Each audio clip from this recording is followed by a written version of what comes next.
So you're looking for a workout to get better activation of your lower abs, but you don't want your legs to be the thing that's tiring out first. Guys, I got you covered here today, a follow-along workout that we're all going to be able to do.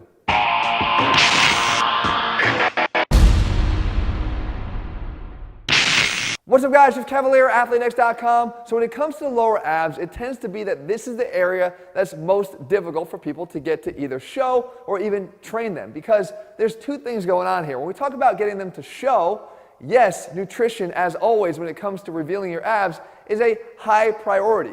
And because men especially tend to store their fat here the longest, it requires a higher dedication to good nutrition to be able to get them to show. So you need to be more dedicated and more committed to what you're eating to get to the low enough body fat levels to start to see the lower abs. But when we talk about the training side of it, all of us suffer from the same thing here, and that is lower ab movements are driven from moving the pelvis towards your shoulders. Well, attached to that pelvis is a pair of legs that happen to usually weigh a lot. So these become weighted ab movements that become very challenging, and oftentimes it's the hip flexors that get really fatigued first, limiting what you can actually do for your lower abs. So that being said, guys, I have the perfect antidote here, a workout that we're going to be able to follow along for beginner, intermediate, or advanced that's going to drive those movements from the bottom up to hit the lower abs, but includes that much needed reprieve that allows you to keep going when other workouts might cause you to quit. So the way this workout works is going to alternate those bottom-up movements that are going to involve the weight of the legs, the more challenging of them, with the less challenging, we call them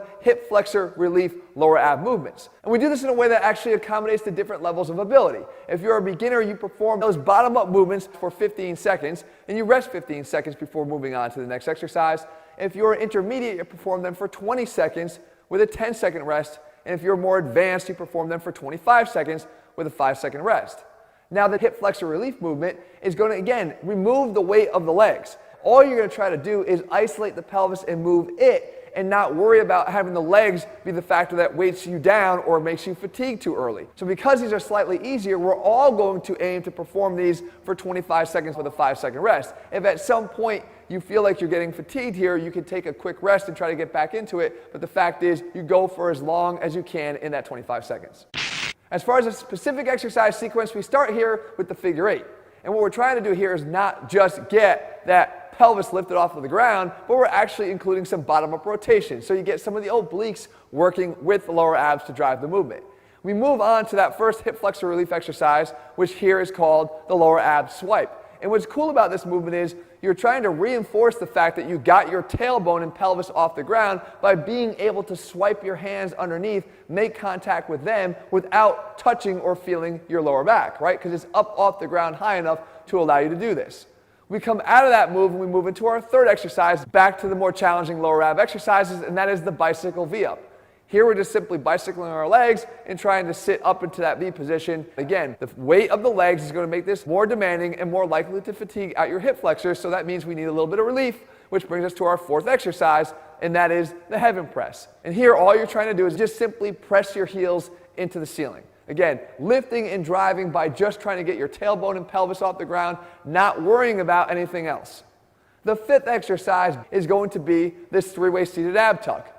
And interestingly here, we put this at the fifth spot because you have some additional assistance from your hands that will make this a little bit easier as you get to this point in the workout. You're probably getting a little bit more fatigued. And then we wrap up here with our final exercise for hip flexor relief. This is the KTE crunch, which stands for knees to elbow. Here you set up in a 90-90 crunch position, and you do not move your elbows at all. Your upper body stays locked in place. All you're trying to do is just, again, initiate that pelvic lift with the activation of that bottom-up ab movement to drive your knees into your elbows. So here we take this entire circuit, which will be done in a matter of 3 minutes, and we aim to complete it twice. You take a 1-minute rest in between circuits for a total of 7 minutes. Let's knock this thing out, guys. I know you can do it.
So there you have it, guys. In just 7 minutes, you now have a game plan to get better activation of those lower ab fibers by targeting them with the lower up movements.